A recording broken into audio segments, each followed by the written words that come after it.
Welcome to another episode of Life in Bali. I'm DC Puba of Cuke Audio and Cuke Archives, coming to you from Sleepy Sanur with Dogat Bandita, Feline Cuchita, and dear lovely Katrinka. Life in Bali, as you know, is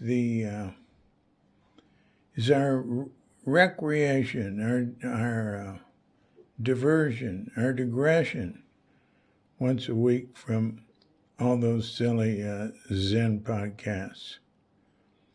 And today's guest is Krisna Patra. He's a musician, he's a friend, and I'll be getting to him in a little while. At about 28 minutes into the podcast. Well, I always call him Krishna, but it's spelled Krishna. But I can't say that. It's always Krishna. So I'll have to ask him about that. But it's too late now. But first, let me say I hope that you and yours are safe and comfortable and free from any economic hardship and able to get out and do whatever it is that you want within the confines of the universal precept of do as little harm as possible. Oh, the music, incidentally, the introductory music was Krishna. He's got a lot of different types of music. I just took this one piece off of YouTube. I'm going to throw it in here and there in the podcast. And the virus the numbers have grown here. I see that they've recorded 256 deaths now. Remember, a few months ago it was 25 or something? And it just grew very slowly. Actually, it's still considered to be a small number. It's much better than the Indonesia in general, which is the worst in Southeast Asia. But they're thinking maybe there's a new study in Brazil that indicates that people who've had dengue, like my beloved wife, Katrinka, and Bali Bill, who was a guest here, he's had it 4 times, have added resistance to COVID-19. Anyway, we're all being careful. There's a lot of people coming in and out of our house, though.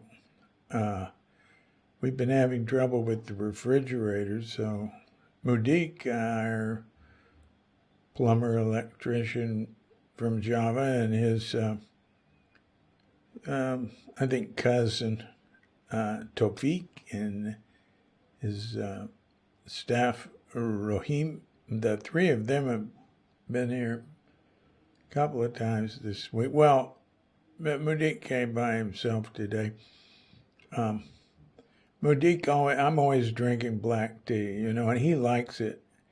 And I always make him, not always, sometimes he's got to move on. But today,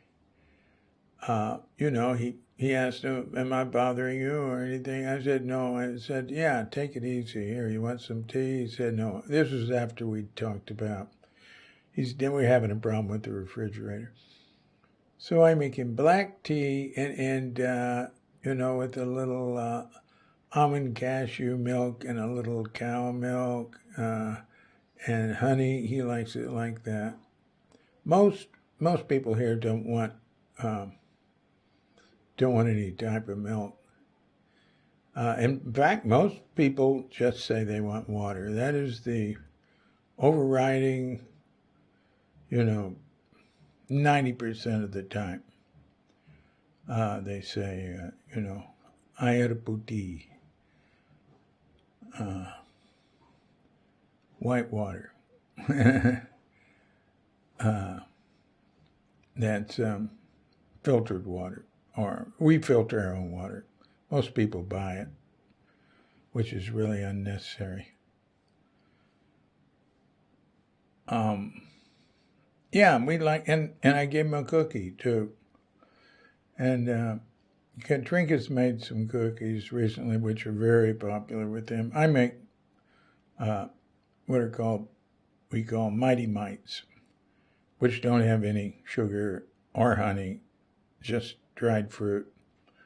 And no leavening, no baking powder, no nothing, just whole wheat flour, rice flour, black rice flour, some of the paste from making the almond cashew milk, and muesli, half muesli, and then we add more dried fruit. And Kadek's got it down, so she makes it when I want it. I'll just eat one or two a day. They're really substantial. And she calls them kue karas, hard cake. They're more like a fruity bread. On the, let's see, Monea's back from his monastery in Java for 6 days. He can only leave it for 6 days because he had to get a visa, and the people over there in Java said he'd be better for him to do it where he's been doing it. So he's doing that. And his driver, Wayan Sudhira, who was a guest on one of our Life in Bali podcasts, were here. And Monea loves fruit drinks, so we made up a fresh fruit drink for him, and Wayan likes that too. And Wayan loved Katrinka's peanut butter cookies. Mudik hadn't eaten. He has rather extreme eating habits. He hadn't eaten, and he ate 4 of the Mighty Mites. He likes. He didn't want anything with sugar in it, or basically he doesn't want anything with honey in it either. He's been a vegan forever. Anyway, he was our first standalone Life in Bali guest. I haven't had an accident, so there's nothing new for the accident report. But I've been waiting for that because I wanted to tell you about one that happened, years ago, 4 or 5 years ago, at our prior place. The landlord decided we should have a new toilet. And he likes to do things himself. He's from England, and he complains about what people charge. He's been here a long time. He's been here about 30 years. Complaining about what they charge here is pretty ridiculous. Like, you pay a plumber about $15 for a day. But, he was having some trouble because the hole, when he took the toilet out, the hole was non-standard. So he said, I'm sorry, I'm going to have to finish this tomorrow. So he left it, he covered it up. And we really had to cover it up. But boy, I would tell you, we would get cockroaches coming up from the drains. I kept a cup over, there were 2 floor drains in that bathroom, one for the shower and one under the sink. And I always kept a cup over them. We definitely covered the toilet hole. You'd want to do that anyway. Boy, I'll tell you, sometimes a cup would not be over the drain, and I think the most cockroaches I ever saw at once come out was 9, and they're not a big deal in Bali, but right there, I don't know what it was. That place was cockroaches just loved it, and I'd catch them and throw them outside. I got many cockroaches there. I think I averaged like 5 a week. A hard piece of very thin plastic and a plastic cup. And I'd get the plastic cup over and point. And then I'd slide the hard piece of plastic up under it and pull it up. And sometimes, I'd cut off one of their legs or something, putting it down because they run. As soon as they saw it, they'd start running. So I had to be fast. But I did a pretty good job. Anyway, this wasn't a cockroach. There was no cockroach problem. Earlier in the day that he was working on the toilet, I went to the local market, the Pasar Sindhu. That's the Sindhu area where we used to live. About an hour walk from here, down the beach. Sort of the other end of the Sunur Beach.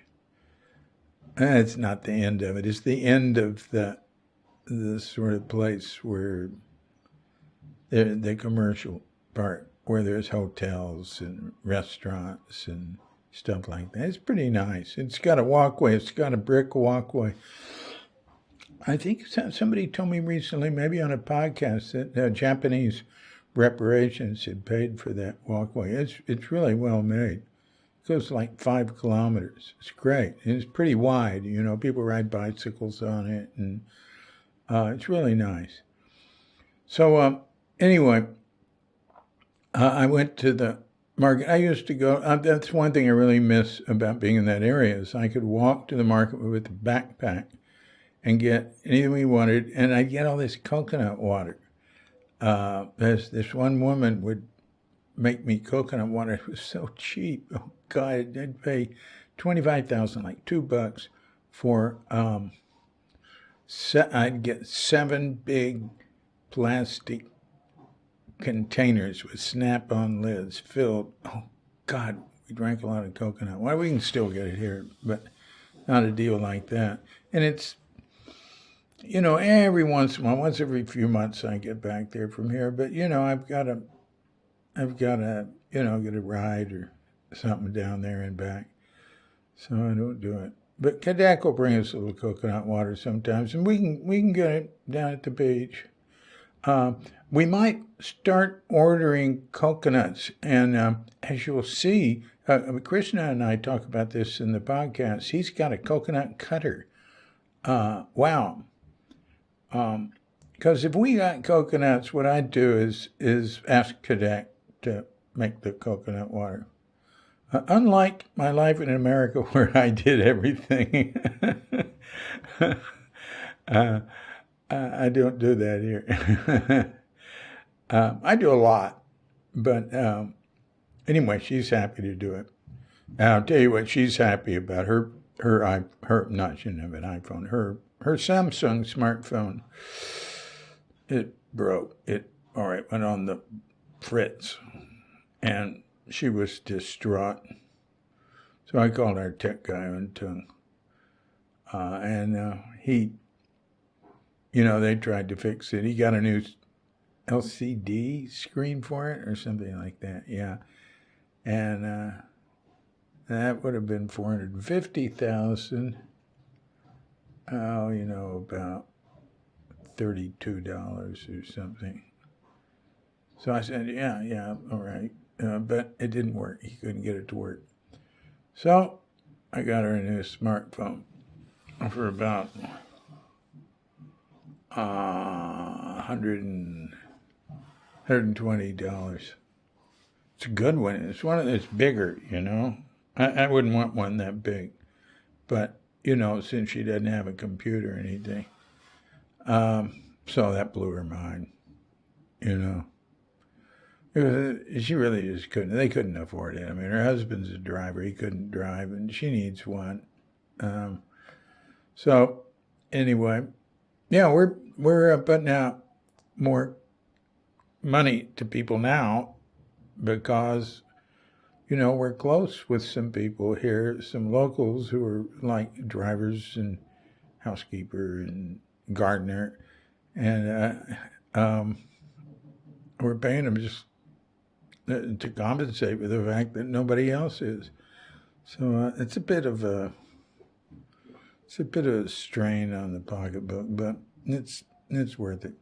So anyway, all right, now this is an accident report, right? So that morning I went to the Pasar Sindhu, and Katrinka said, "Oh, get some shrimp." So I went to the shrimp lady. There's no refrigeration there, well, I mean, she has some ice, and so I got like a kilo of shrimp. What was it cost? About $5.50.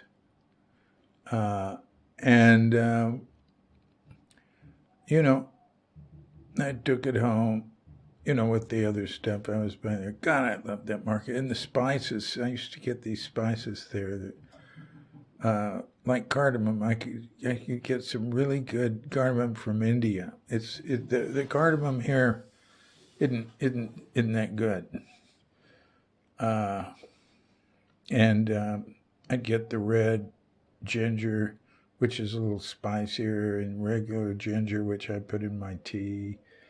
And I'd get vanilla. Oh, vanilla is so expensive.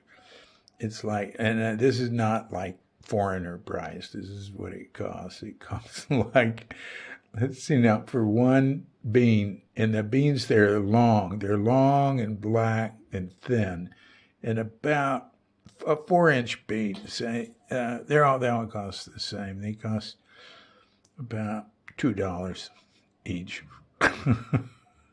30,000. But I don't have any right now. So yeah, I should get back there. All right. So anyway, so we were making. There's one more ingredient to this story. Is one of the wonderful things about living there is we have this big field across the street, and I had a compost pit in it. So I can compost everything. I can compost all the leaves around and just anything.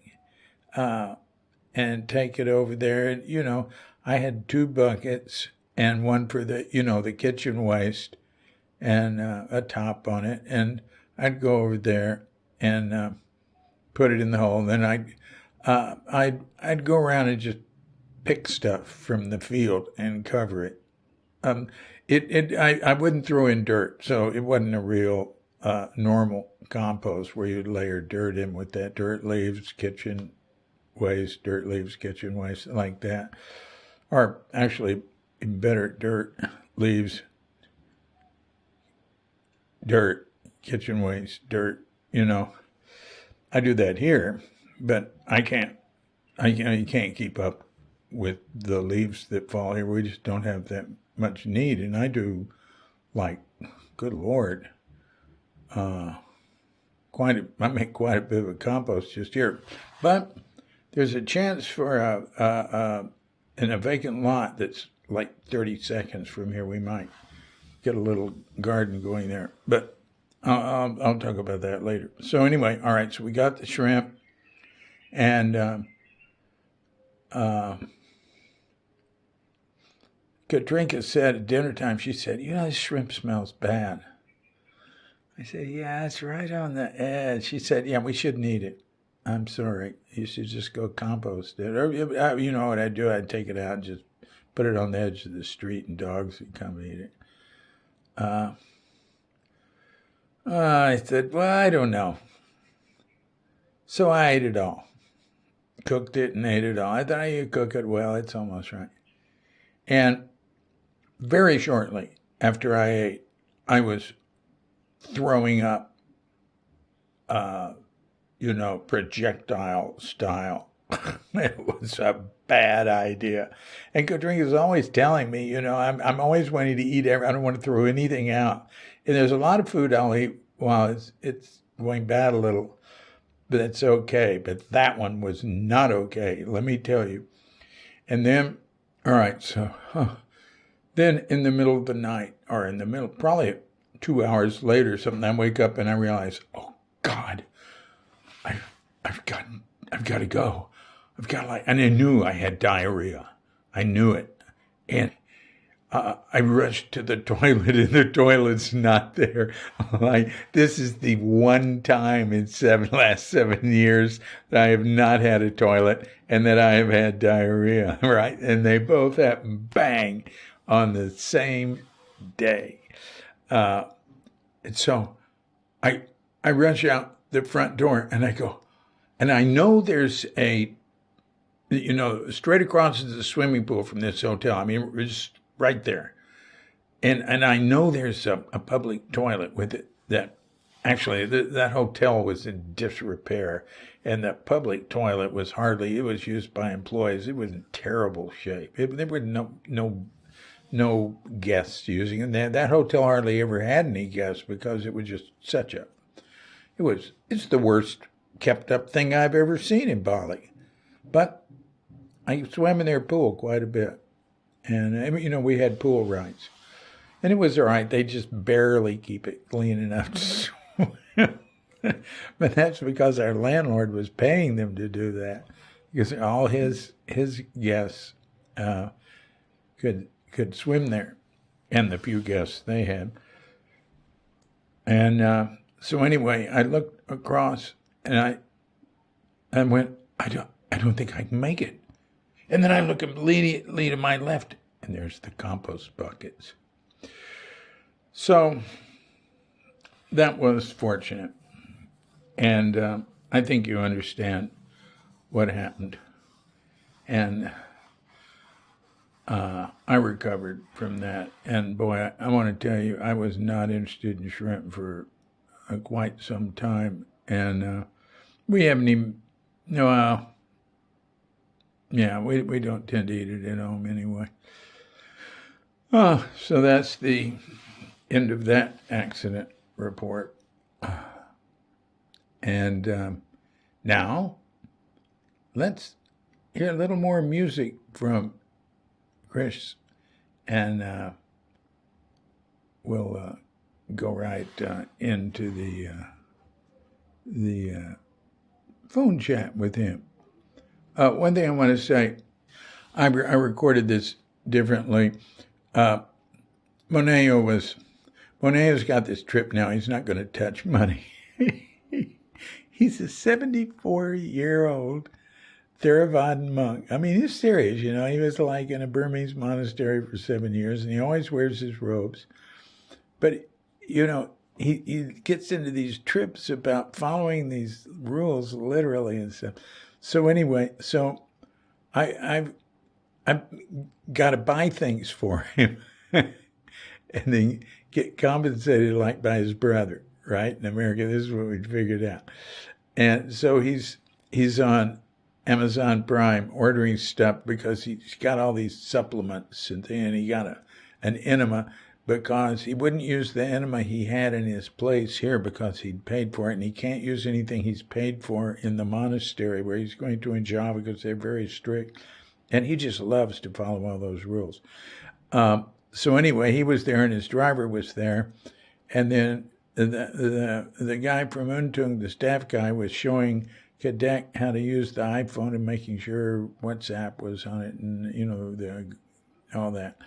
And so, Mudik might come, but I had to get this podcast going. So rather than come upstairs here, where I have my headphones and my good mic, I just put on iPhone earplugs and called Kris up.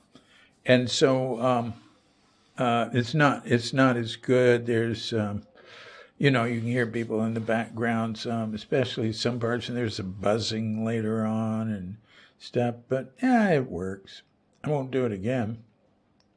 But anyway, so here we go with Krisna Patra. Oh yeah, one other thing. At some point, he says that he sold his coconut water for $25,000 delivered. That's about $2. Well, no, it's less than $2. Or if a person comes get it, 20,000. That's about $1.40. And at another point, not long after that, he says something's $10. Well, he's talking about Australian $10, which is like $7 in the United States.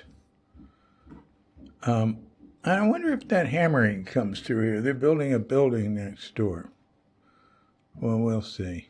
You ought to see it. They're building a building. I mean, almost everything's being done by hand. And it's 2-story. It's mainly cement, cinder block, wood frame and stuff. It's not a good idea what they're doing. They fill in everything here. Somebody gets an idea, oh, I'll make some money. And they, put a building in their backyard with rooms. And there's too many like that. So anyway, don't have a good business sense sometimes, some people. But on the second floor, the way they do the second floors here, or the floors, is, and there's not a lot of tall buildings here. They get earthquakes. Is bamboo. They hold it all up with bamboo. You'll see zillions of, firm sort of, maybe 4-inch in diameter poles of bamboo, maybe 50 of them in some small area, holding up everything, under everything for this second floor while it's being built. And they'll make their scaffolding out of that. And, it's sort of interesting. So now, actually, really, after a little of Krishna's music, we will be hearing from him.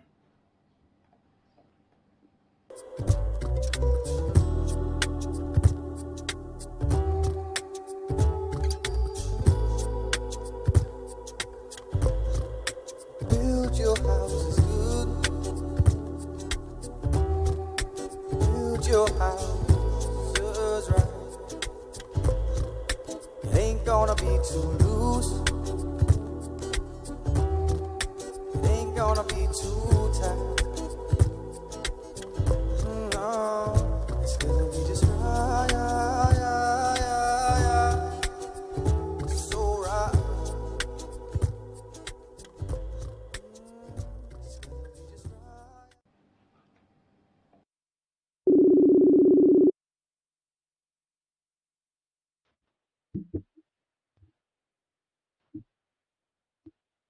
Hello? Krishna, Hey, David. how you doing? I'm good. Can you hear me okay? Oh, very well. That's good. Good quality. Mm. Yeah. Mm-hmm. That's good. So what are you up to these days? Trying to adapt into the new situation, I suppose. Yeah. Yeah, well, now things are opening up. I've been getting pretty busy, I suppose, with performing. So that's good. Good. Um, But during the lockdown times, it was a bit tricky. So I've started a coconut water business, actually. No kidding. Now, Yeah. all right. First, tell us what what's your your name's Krisna Patra, right? Yeah, that's it. Krishnamurti Patra, maybe, or No. what's your first name? I mean, what's your full name? Nyoman Krisna Patra. That's Oh, my full okay. name. Yeah. Mhm. And what's your performing name? Krishna Floop. F-L-U-P-E? FLOOP. Oh, right. I've seen that, Uh-huh. of course. And where does floop come from? Basically, it's just a combination of the two words flute and loops. Ha ha ha! That's great. Right. And Clever, right? yeah, that's cool. And what? Tell me about your coconut water business. Yeah, so basically, throughout the isolation time, the lack of live music venues being open, I was totally out of a job.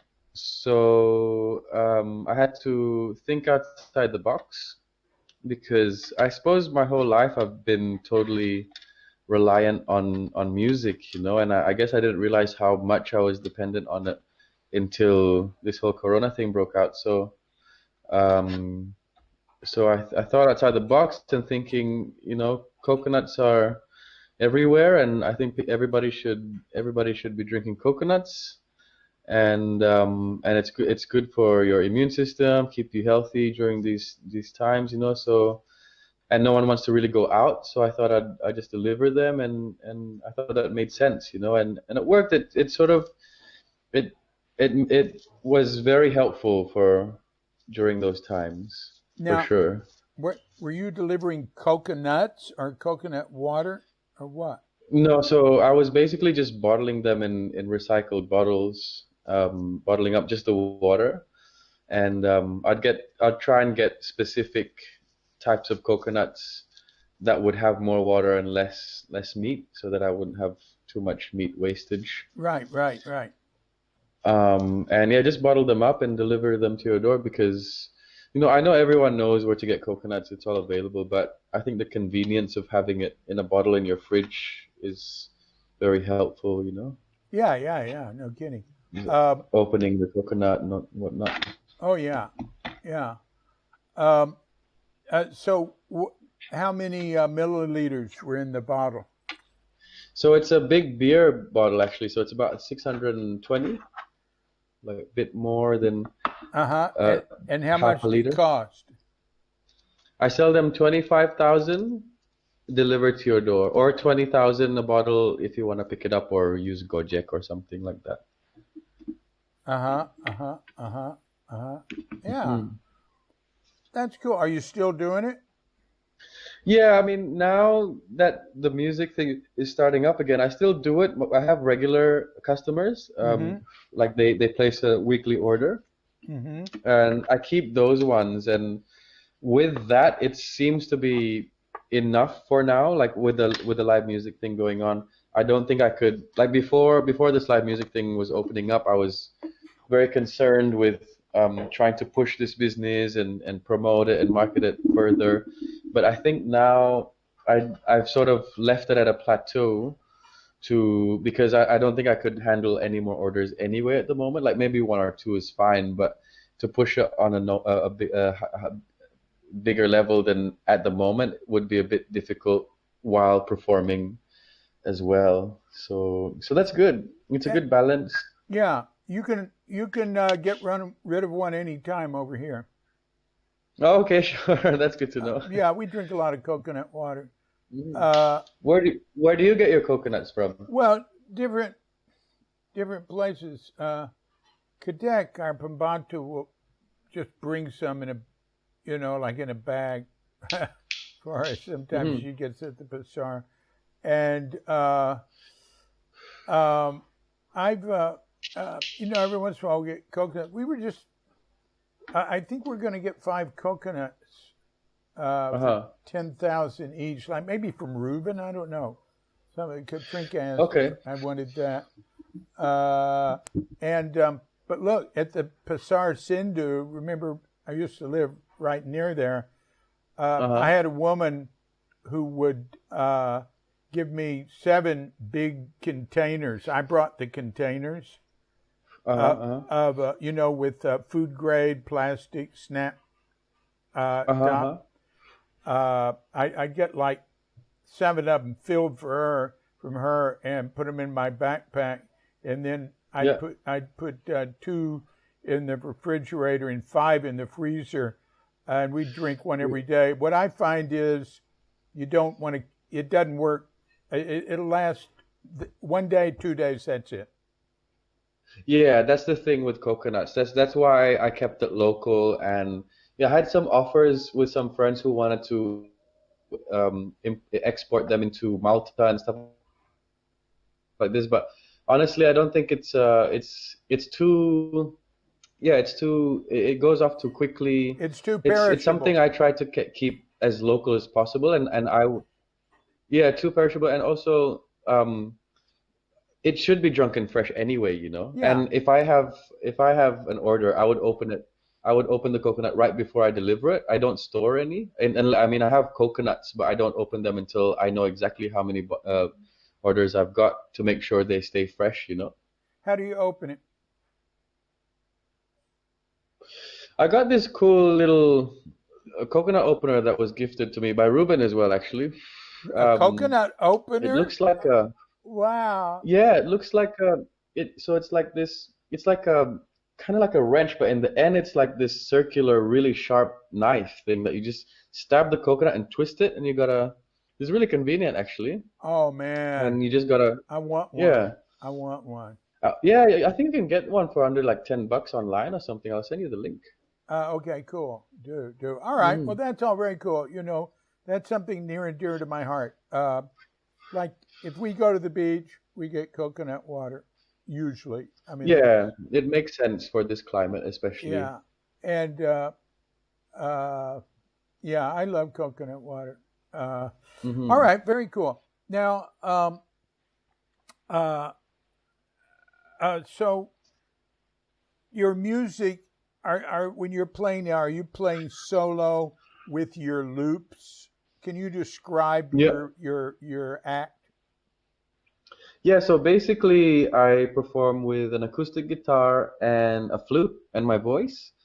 And I've got some pedals that I sort of record on the fly with my foot, like r guitar rhythms, and sometimes I tap on the guitar to loop in some percussions, and then I just sing and play the flute over that, basically. Yeah, yeah, Sometimes it's totally improvised. I have some songs that I cover, some original songs.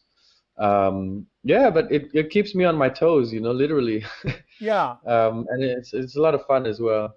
yeah, and it's really good. It's we're always interested in contemporary music, Right. and it's very contemporary. But I don't mean that in it's not like anything else, really. I mean, you're unique. You're Well, that's the thing. I think, especially in Bali, you know, where the demand in a lot of the venues is very typical. I think like top 40 stuff, and I try to break out of that and show venues that there are really good, unique, contemporary artists that are also in demand by the audience as well. yeah, Um, so, and th that way it gives much more, I think, value to the artist as well, you know, because it's yeah. different, you know, and it's more, it's not just it's not just entertainment, but it's art, you know. Oh yeah, yeah, and it's I'll put some on the podcast, uh, Right. so Sweet. they won't have to rely on your description. Okay, that's cool. But it's not. It doesn't have a canned feeling. It doesn't. Right, right. It's not It's like fresh. somebody just putting on a drum machine and playing to it. It's really cool. But No, the funny thing is I could play the same song twice and it'll sound completely different because depending on how I feel in the moment, I guess. right. So you're improvising a lot of the loops and stuff. I would usually start my set with a totally improvised something, just a instrumental flute improvised jam, just to sort of warm up and get into the flow, and then I'd have some sort of structured songs that I have sort of a formula towards, Uh huh. and just go from there really, and also the song selection totally depends on the situation and the environment and all that. Yeah. Yeah. I love to hear stuff I don't know. You know. Mm, right, right.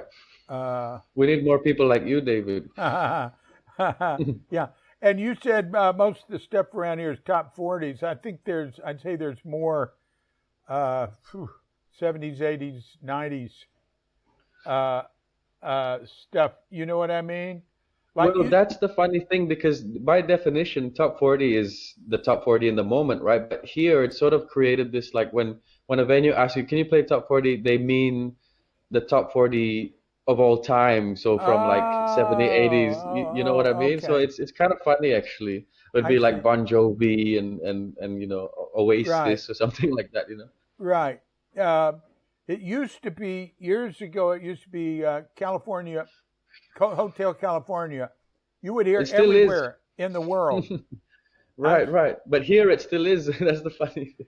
Well, I haven't heard it much recently. I heard it more like 6, 7 years ago. Hmm. But uh, yeah. Anyway, anyway, I dig that. So, do you play with other people any? Well, actually, I host every fortnight now. I host open mic nights in Canggu, Oh, and I mean, I would start off the night doing a couple of my own thing, and then I would start inviting people. And by the end of it, it usually just turns into a big jam session. We get like saxophone players, and one time we got a didgeridoo player, percussion players. So I play with people, not as regular as I used to, but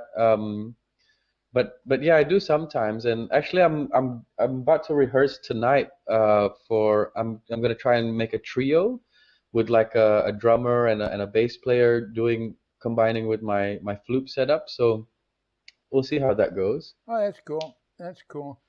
Um, Yeah. yeah. Well, of course, you play with your mother when you sort of join in with her and Goose uh, on at Umba. And Right. Yeah. So I help out here and there yeah, when she asks me to. yeah, yeah. That's cool. And every once in a while, Ruben will come in and sing. Yeah, that's right. Yeah. And you sometimes too, if we're lucky. Oh, I've been doing that here. I did that. The only place I did that was at Annapurna, your brother's restaurant. And Yeah, that's right. Annapurna. if it's Katrinka's birthday Right. That's or it. That's it. I remember. Valentine's, I'll write the Uh-huh. song for that and do That's that. it. But yeah. All right. Well, so hey, so how did you get into the music? Just growing up around it? Yeah, pretty much. I mean, mom was always into music, although she never really, I mean, she was always jamming with the crew, like Teddy and all the musicians. Ghost, she's been jamming with them since the 80s, but she was never really performing per se, like she wasn't really headlining anywhere. She was just sort of joining in here and there. So she's always been into it, and I think it was my 8th birthday she got me a guitar, and then yeah, I just sort of went from there. I learned, I think La Bamba was my first Oh, song, that's a and cool song. yeah, it was really fun, and it was just sort of always around. I never really It wasn't something I really took super seriously up until about high school, I think, that I realized that yeah, I think this is my thing. So I went to uni for it, and then yeah, I just went from there really. But yeah, it's just always been around, I suppose, You and said you yeah. went to uni for it? Yeah, not long. I only lasted a year, What's but uni? it's called JMC Academy in Melbourne, Australia. Oh, no kidding. Hmm. Yeah. Wow. Uh, how much time have you spent in Australia? I lived there, so I used to go there every year for Christmas, but when I was studying, I stayed there for 3 years. I studied for a year, then I started working for a year, and then the year after that I was just sort of floating around, and then I came back here and then started performing. Uh, did uh, did you mainly grew up here, right? Yeah, mostly. Yeah, well, that was probably the longest time I've been away from Bali. Uh-huh. And you went to that little school over by uh, Sagara, Jalan Sagara, right? Which school is that? S. It's like a elementary school. I don't know what you call them. The first level, for little kids. The one SD? at Bali Beach Hotel. I think that was Ben more. Oh, I I went know to Ben went there. I just assumed you did too. No, I think that school wasn't around by the time I was around. I'm not sure actually, to be Oh, it honest, was but yeah, no, I around. never went to that. It was around Hmm. because we used to live, across the street from that field. Uh, but Right, right. but Oh, right. Yeah, that's right. maybe it was different kids or something, huh? So, uh, so what was it like growing up here? And yeah, what was it like growing up here? Yeah, it was interesting. I mean, I suppose earlier in the years, it was just sort of your normal. It was your norm, that was, you didn't have anything to compare it to. But I think it was interesting because being a mixed kid growing up in Bali, I feel very privileged.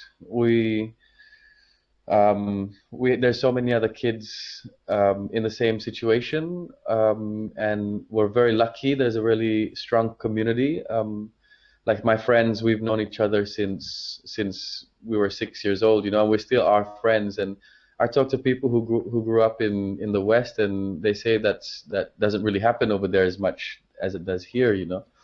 But on the other side, it was quite difficult in terms of knowing where you fit in. I think a lot of us have a little bit of an identity crisis because we're white in a black country, but black in a white country, and you sort of in the beginning feel like an outsider everywhere you go. But Uh-huh. then I suppose once you get past that, you realize that you're home everywhere you go. You're Yeah, from everywhere, and with right. with So you and that's Ben why it's very anyway. right. So that's why it's very right, right. So yeah, and yeah, it's very. I feel very blessed and lucky to be growing up in Bali and understanding both cultures, and I think yeah, it spans your worldview and yeah, it just opens your mind up, I think. Yeah, yeah. Well, you've got a very Balinese name, Nyoman Krishna Patra. Yeah, yeah, yeah, yeah. Sometimes I go into a taxi or whatever, and they say, "Yeah, where are you from?" And then I say, "I'm Balinese," and they look very surprised. And then I even had to show my ID card a few times for them to believe, because I thought I was joking that that was my Uh-huh. Uh-huh. name. Uh-huh. Uh-huh. I can So, believe that. Uh, mhm. yeah. Yeah. Uh, and uh, did you when you were growing up, did you have much connection with Hindu uh, uh, mm, ceremony, etc.? Yeah, kind of more so than before, more so than now. I mean, when I was until I was about 12, I suppose, I was staying at my dad's every weekend kind of thing. And every time there's a big ceremony like Galungan or Nyapi or any of the big ceremonies, he would take us all to the temple, and we'd do the whole thing. But at some point, my dad converted to Hare Krishna, Oh yeah, and so he doesn't, I mean, he does the Balinese Hindu more of a cultural thing rather than a religious thing. Like yeah, he will still do cremations and all that, but I don't think they go. I don't think I mean, my extended Balinese family definitely still is involved with the Hindu, but my father more so the Hare Krishna is very involved in that. So, yeah. but Well, now I don't really, I'm not really following the Hindu ceremonies now in this time for yeah. me. Do you get a pin? You don't get a pinjur. One of the I'm going to explain what that is. The tall, curving bamboo pole that's highly decorated for galungan, Yeah, and like the Balinese Christmas tree. that's great. Yeah, we get a Yeah, I mean, pinjur. We get a yeah, pinjur. I mean, I live in a rented house, so the landlord puts it up, and they do offerings every day anyway. So, but I tell them, like I said, you know what? I don't mind the offerings being done, but please don't put those little plastic wrap candies on them, because Thank you. otherwise it's just not, it defeats the purpose, and I'd rather you not do it. But Good. it's such a habitual thing for them that it's yeah, I can talk until I turn blue, and I know. it's Well, that's true What in can I so do, many. you know? Yeah, it's true on so Mm. many levels. Hmm. I mean, when you mention plastic, there, it Right, opens right. up a whole world of really big problem. Yeah, I think I don't want to say I've given up, but there's just only so much you can do, you know, and you stop one person. It has to come from the top. That's the conclusion I've come up Absolutely. with. You It know, has to come it from the it top. really does. Now the top can be influenced by the bottom, by the people on the bottom, but Uh-huh. the environmental problems we've got need giant systemic solutions. Uh, Oh Individual yeah, action absolutely. is like, it's like trying to empty the ocean with a cup. Right. Absolutely. I mean, I still talk about it, you know, and I still try and do my part as best as possible. And there are really great NPOs and NGOs that are doing the right thing. But in the end, on a local level, like going back to the offerings and ceremonies and how much waste comes from that, it's just ironic, I find. That's why I don't really follow Yeah. the religious part of Bali so much. I'm very fascinated by all the teachings, and there's so many really interesting old teachings and wisdom coming from this belief. But if you're doing that and you're putting offerings out that in the end destroy the environment, then it's kind of ironic, you know. So Well, how do you see? I mean, most of the offerings are organic material, right? most of it is. But that being said, the organic material, like for example the flowers, they're grown probably in Java with chemical fertilizer, you know. Oh, there you go. Yeah. So so so even if it's just sort of like it's I think the definition of offering is a bit overrated in terms of like, okay, we need this specific flower and we need to go out of our way, out of so many ways to get just this specific flower to do this certain offering. When I'm sure the gods wouldn't mind if you couldn't find that flower in your neighborhood. You can find any other flower with the same color or something like that that grows organically or naturally in this environment. Then like I think you can do offerings in a much more less forced sort of way, you know. Does that make any sense? I Absolutely. don't know. Mm. Absolutely. You can do offerings with your heart where there's nothing there, Right, just that's waving your hand. again. Right, right. And in the end, they just sweep it up and put it in the mill and burn it. And then, it's like the whole process from the beginning of growing the flowers to getting rid of them. It's very like forced and it's become like a fast food industry, you Yeah. know. Yeah. Whereas back in the day, like I see my family, they would make the offerings together as a family, as a community, and flowers that probably were grown in the grandfather's farm or whatever. And they would probably pick the leaves somewhere in the forest and make it all together. And I always said like this, the ceremony actually starts there, when people start getting together and making the offerings. But now you go to one house and they're pumping out offerings on a mass scale, Right. selling it for a good price, and all the fruits and vegetables that go on the offerings are either in a plastic or imported from China or something like that. Right. And Right. then they in the end they burn it anyway, so Yeah. it Yeah. it Yeah. would be different if you pick the offering and it's good and then it goes to a compost pile, and it would sort of go back into the ground and more slower paced sort of lifestyle. But and I think I'm sure actually it was this way, but now it's everything's just we're in such a hurry nowadays, Yeah. we're very speedy. Even Yeah. with cremations, I don't know if you've seen a cremation, but when Oh they burn yeah. a body now, they Oh oh yeah. God, it's very they got this huge gas thing and they've sort of Right. got a flamethrower burning the body, and people are in a hurry to body, I need to get to work, you know. It's kind of like, you know, I don't know. Yeah, I was shocked the first time I saw those flamethrowers. They're like, Mm-hmm. wow, they are serious.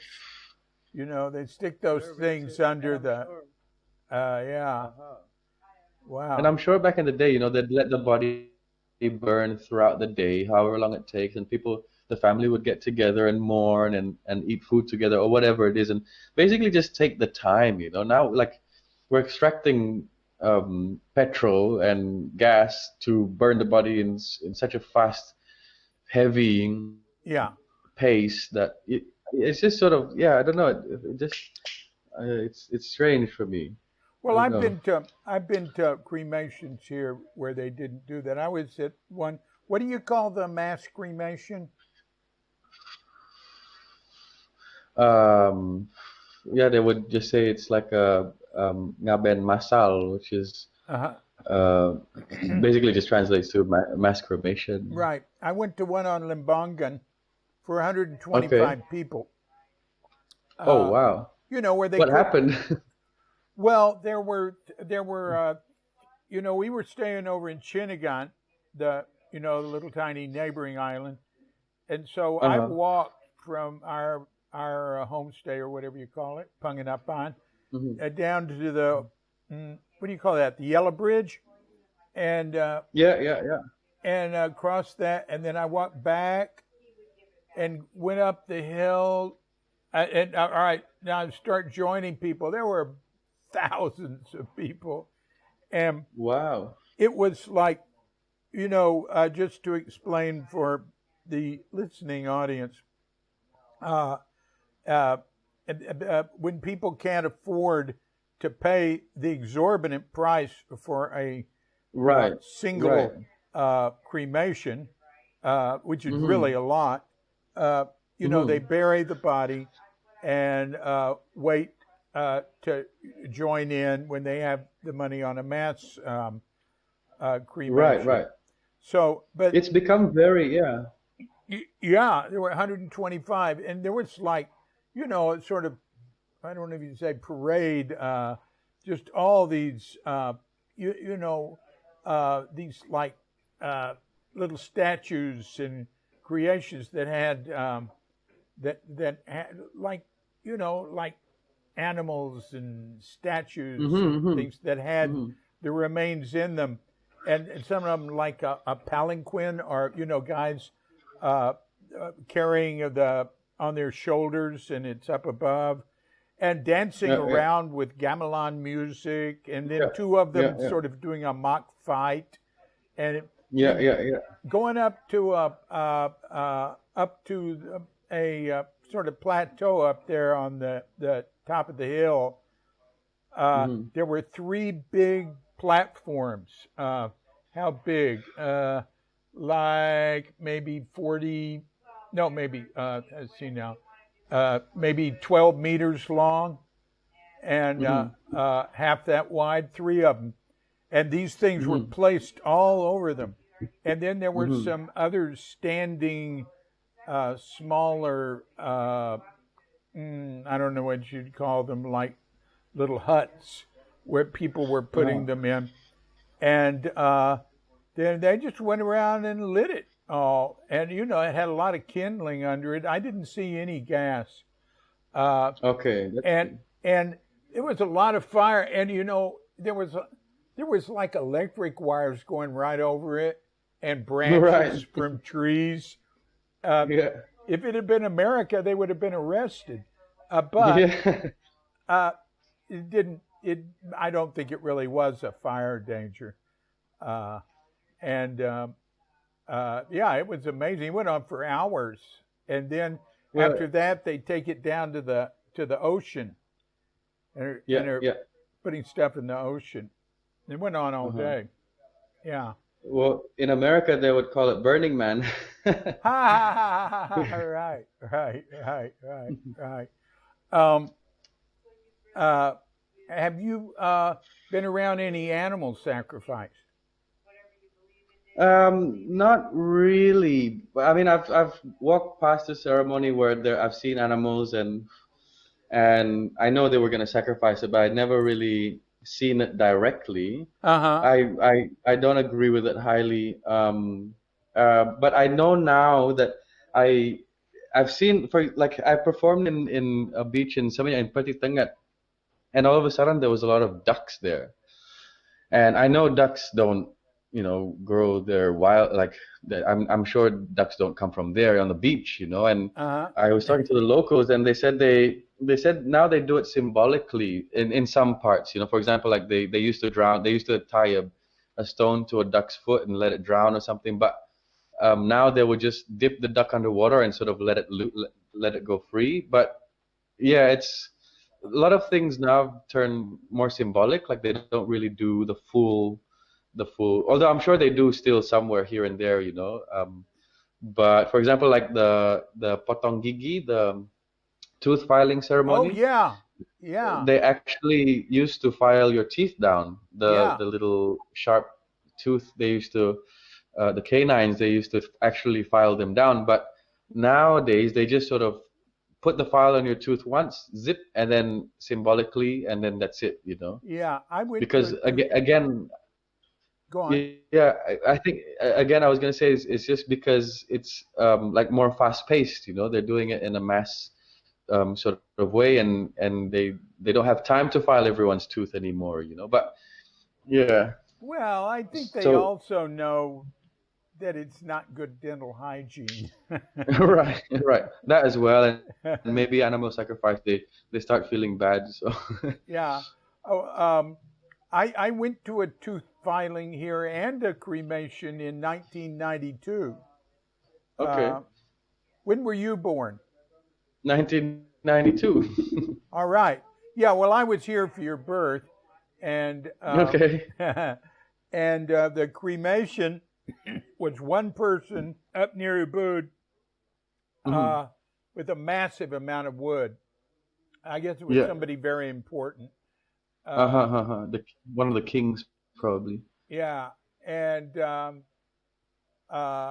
the tooth filing was our uh, we had, it was my prior wife, and we had my son Clay, who's a friend of yours Hmm. on Facebook, I see. Yeah, yeah, Uh, yeah. and he was 1 year old, and so we hired a woman to help us for a month, and she had a tooth Hmm. filing. And when I went to pick up my older son Kelly, who you've met, at the Hmm. airport, we went straight from the airport to the tooth filing, and it was Right. symbolic, but Hmm. it was it was it was I was really glad to be able to attend that. Yeah. Hmm. Uh, um, so I remember, uh, I remember you were playing somewhere sometime a few years ago, and and I and you wanted to mention Tolak Reklamasi, stop Yeah, yeah. the reclamation of the mangroves at what's the name of it? Serangan, No, the one out, on the way to the airport where they had all the those. harbor. Uh huh. Uh, Uh-huh. uh, and the one that were the big mangroves there. Yeah, That yeah. I think that's by the Serangan harbor, the harbor by Serangan over there. uh-huh. It's not the Uh-huh. name they used in the signs. It Oh, Tolak. Teluk Benoa. Yeah, Teluk Benoa. Benoa. Yeah, Uh, yeah, yeah. and I remember, that was the movement to stop the screwing up the mangroves here is Mhm. is the biggest Right. it's the biggest deal I've seen here. The you know Yeah, Everybody was against it. The yeah, priests, yeah, there were giant signs everywhere. And the yeah, governor was saying back then, the governor then was saying, "Oh well, we've already taken the money and spent it, so our hands yeah, are yeah, tied." yeah. Uh, and I remember when Joe Cowie came here, they had to remove or cover the signs, the giant Yeah. signs everywhere where he Yeah. drove by, so he wouldn't see them. The president Yeah. of Indonesia, and Uh-huh. you were Uh-huh. playing some gig somewhere, and they told you not to mention it. Do you remember that? Yeah, that happens a few times here and there. They depending on the venue or depending who's the sponsor of the event is. Um, yeah, they would try and shut you up. Yeah. Uh, I mean, I know, I don't know if you know about Navikula. They're like really well-known band. I spoken to one of their friends who they did a album launch in Jakarta, and they were very heavy on it, and they didn't care, they would still talk about it. And there was a journalist that attended the concert. Anyway, he was walking home and he was gunned down. That's how much they try to keep you quiet. I even played at a festival in Bali as well, where it was revolved around that Tolak Reklamasi, and we were supposed to play at 10 or something, and by 9 o'clock there was a guy who was bloody in the face. He was beaten up. He was half conscious, and they carried him in and they tried to get a story out of him. And basically, he was in the ATM pulling out money next to a mini mart outside. Two motorbikes pulled up behind him and just beat him. And they were saying that that's just the pro reclamation party saying a message, basically. That was their message of saying stop the concert or this will happen again, kind of thing. And yeah, all the things that happen in the back streets, that it's pretty crazy. How far they'll go just to shut you up. well, I know I don't hear stuff like that here much, but I know Hmm.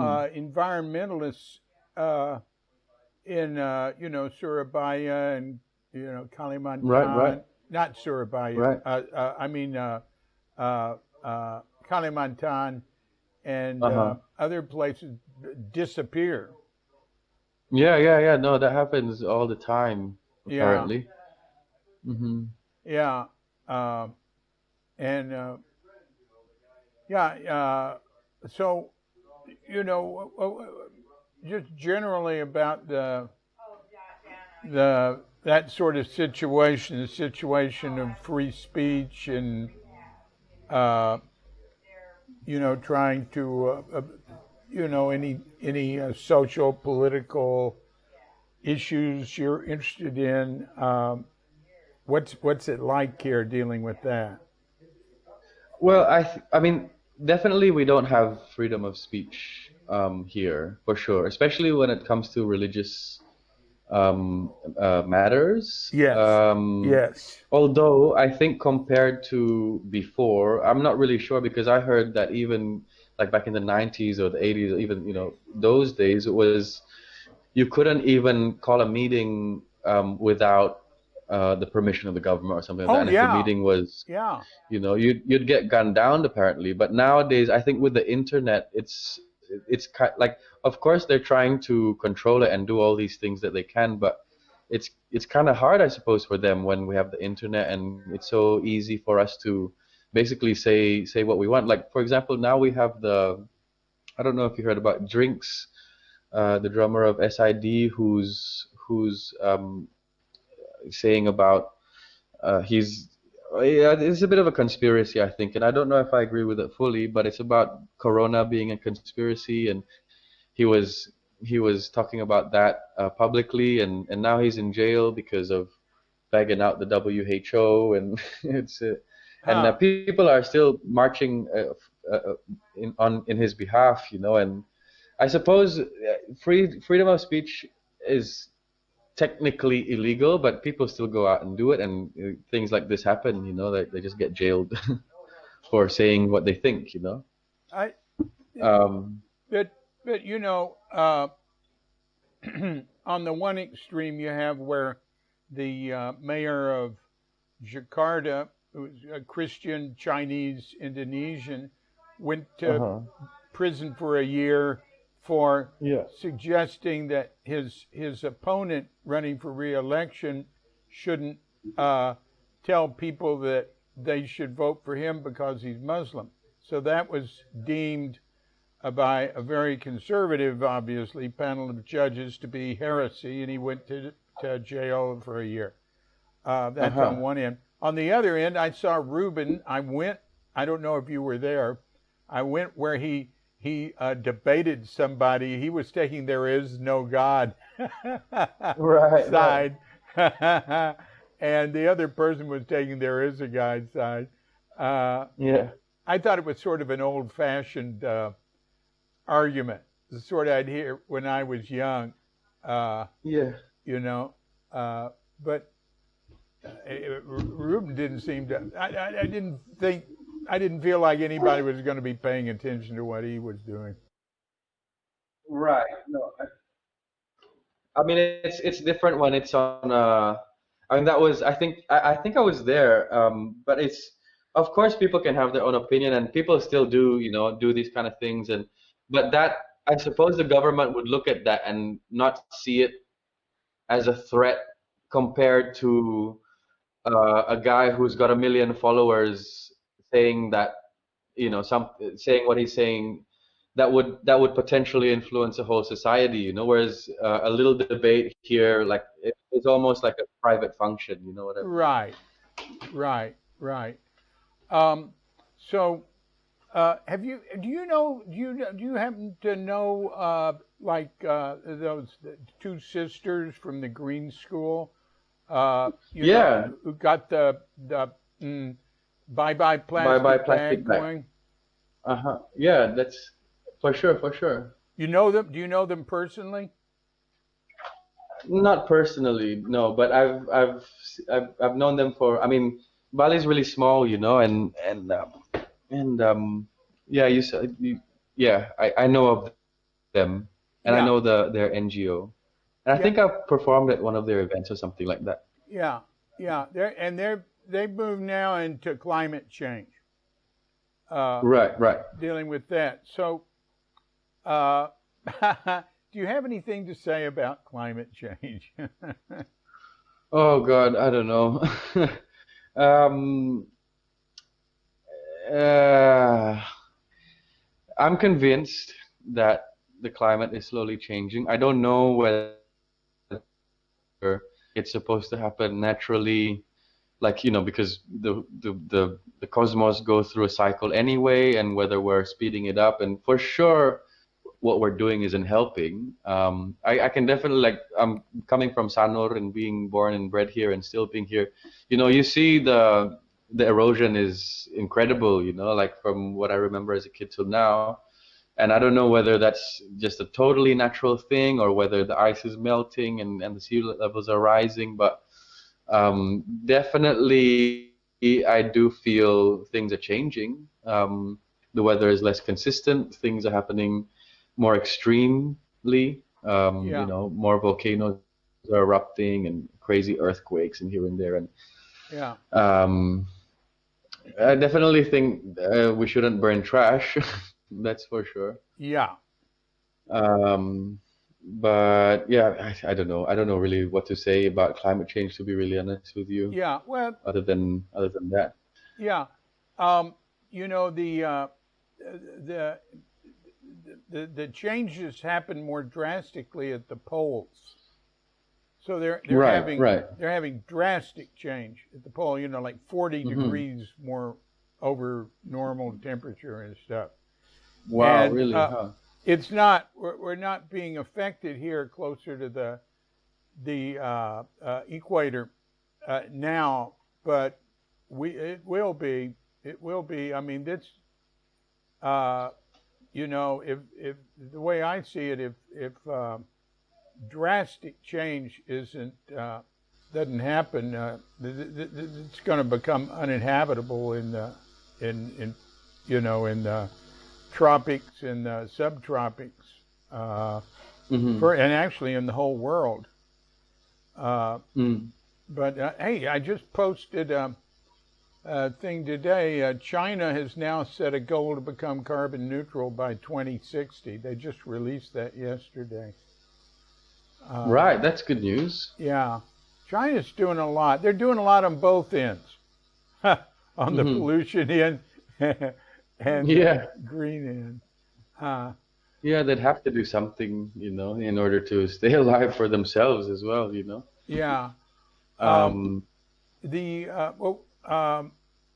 well, what do you see for the you for your future? What sort of ideas do you have? oh, before I say that, David, I think I've got only 5 minutes. I have to go to teach a student guitar.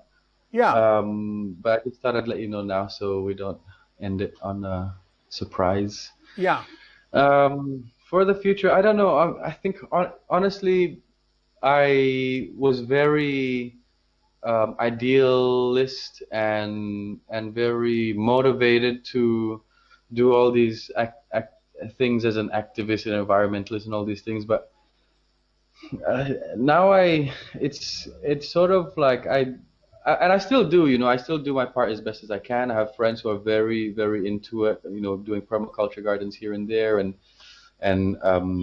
protesting all the things that need to be protested against.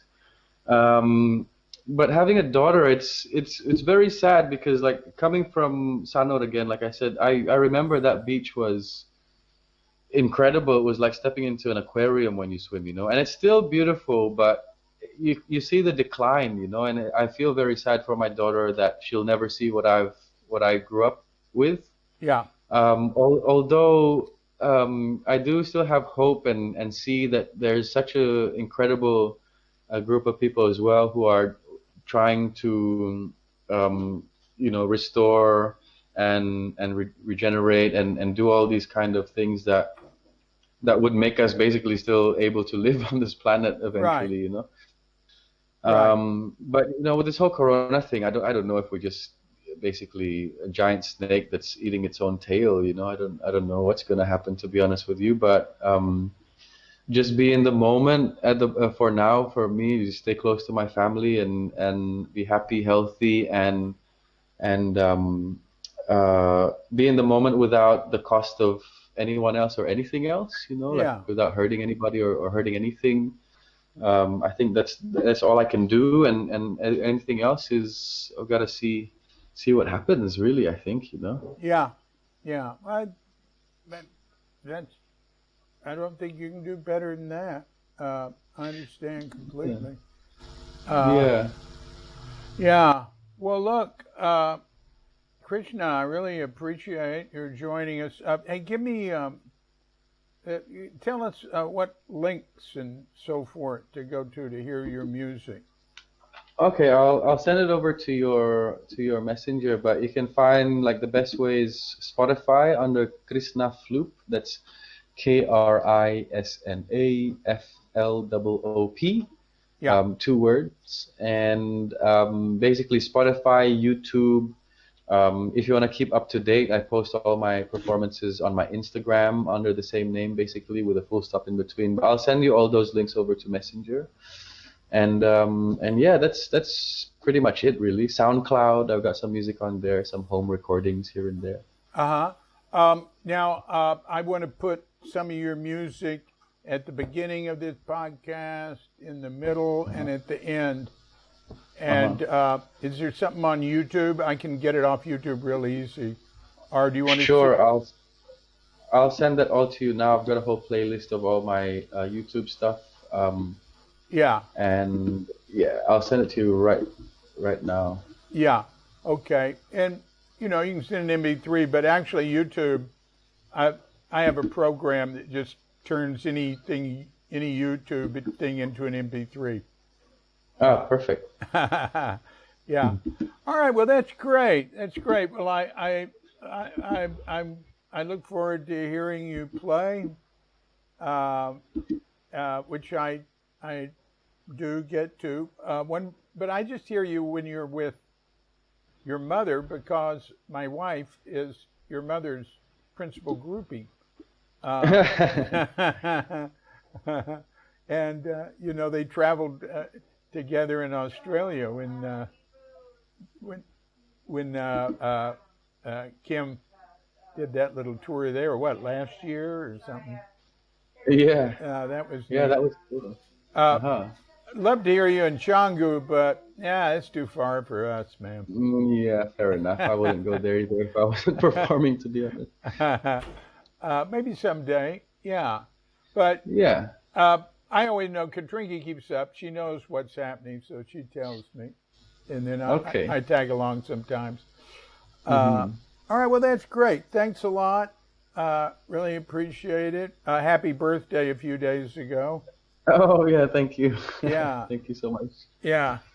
And yeah, be seeing you soon. Appreciate it. And uh, bye bye. Cool. Thank you so much, David. Really appreciate being a part of this, and thank you for inviting me to your podcast. Yeah, And yeah, I'll see you at the next one. Maybe we'll sing something as well. yeah. And I'll send you the links to it. Awesome. Perfect. That would be Yeah. great. Okay. Thanks a lot. Take Okay, care. David. Thank you. Have a good one. See you You later. too. Bye. Bye bye. Okay, Celestine. Get there. That's alright, and I know one day we'll get there. It's alright, one day. Yeah, nah, nah, nah. It's alright, it's alright. It's alright, yeah, it's alright,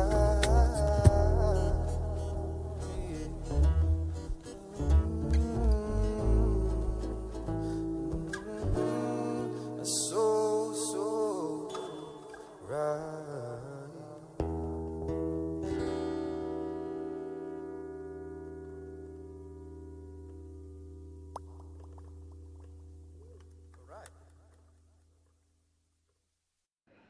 So thank you, Krisna Patra. Appreciate that. That was great. I don't think there's anything else to add right now. I'll just be saying farewell and thanks for joining us. And next week we'll have another Life in Bali. And tomorrow, Friday, there'll be another mini podcast, as there are on Monday, Wednesday, Friday. Still going through Zen is Right Here, teaching stories and anecdotes of Shunryu Suzuki. Then Saturday, we'll have a guest.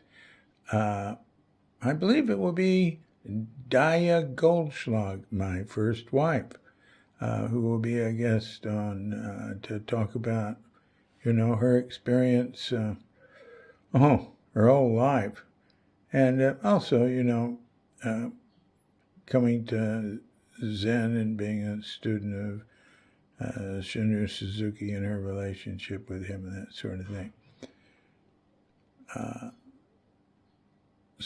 And then Sunday, we're off. Monday, another mini podcast. Tuesday, I think I might start reading drafts from Tassahara Stories.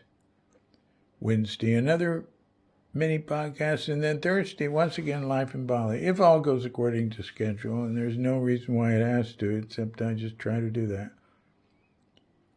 So, this has been a Kook Audio mini podcast. I'm DC Puba of Kook Audio and Kook Archives, coming to you from Sleepy Sanur with Dogette Bandita, Feline Cuchita, and dear lovely Katrinka. Oh, a comment about Feline Cuchita. She's been limping, and I don't know, it was like a month ago, the vet came over and said, well, this is, like a tendon or something. She didn't break anything, so, so she gave her something to relax it, and I don't know, some other pills we had to give her. But yesterday she came here and she was walking on 3 legs. So we have a doggy door in front and a doggy door, actually a pet door in front and a pet door in back. So we blocked them. We have little doors to cover their little doors. And so we blocked them and kept her inside. And the vet came today, and she wasn't here. We could not find her. Now, Modique, the plumber, had been here, so maybe she got out there. I just don't know when she would have gotten out or where she would be hiding in the house. And usually if we call her, she'll come. We really just couldn't believe it. I mean, there hadn't been that much activity today.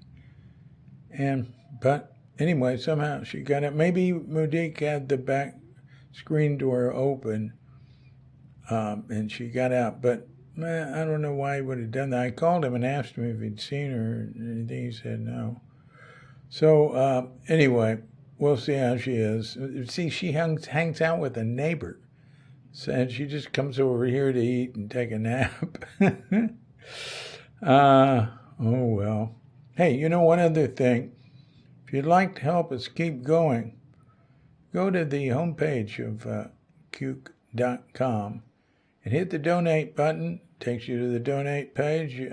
You could send us a little check, make a PayPal contribution, or become a PayPal subscriber for as little as $1 a month. We'd really appreciate it. And it's easy to do. Okay, so we're wishing you and yours and all of us a grand awakening. I'm gonna give myself to you. So let's not waste no time tonight. Let's make the most of what we got. We got love. And everything we